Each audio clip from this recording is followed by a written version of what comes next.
রাশিদ, কে? আমি বৃষ্টি। তুমি এখানে? চুপ চুপ করো, তোমার তো ভীষণ জ্বর। ও কিছু না, তুমি এখান থেকে যাও, কেউ দেখে ফেললে আবার। কি হবে, মেরেই তো ফেলবে, তার বেশি তো কিছু করতে পারবে না। কেন এত পাগল করছি বলো তো? সকালের ঘটনার জন্য কি হলো তুমি তো নিজের চোখে দেখলে। তাই বলছি তুমি যাও, আমার জন্য তোমার কোনো সমস্যা কেটে আমি চাই না। তুমি শুধু একাই কষ্ট পেয়েছো?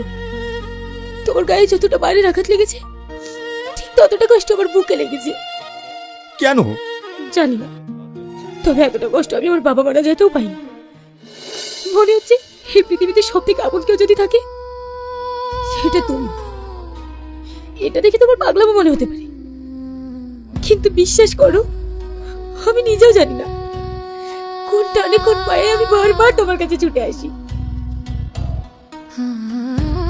দেখো বৃষ্টি, তুমি সবই জানো, আমি একজন রাখাল। আমার না আছে বাড়ি, না আছে ঘর, না আছে কোনো ঠিকানা।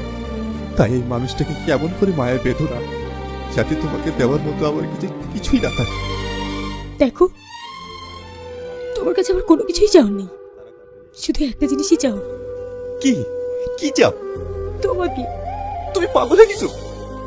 আমার অবস্থাটা দেখিছো? আমার চাওয়াটা হয়তো তোমার কাছে বেশি হয়ে গেল। আমার টাকা পয়সা বাড়ি গাড়ি সোনা দানা কোনো কিচ্ছুর প্রয়োজন নেই, শুধু একটু শান্তি, আর একটা শান্তি দেওয়ার মতো মানুষ, এতটুকুই চাওয়া। আর সেই মানুষটাই তুমি। তোমার যদি আমাকে খারাপ লাগে, ঘৃণা করতে পারো, অপমান করতে পারো, যা ইচ্ছা বলতে পারো, কিন্তু একটা কথাই বলবো, আমার তোমাকেই চাই।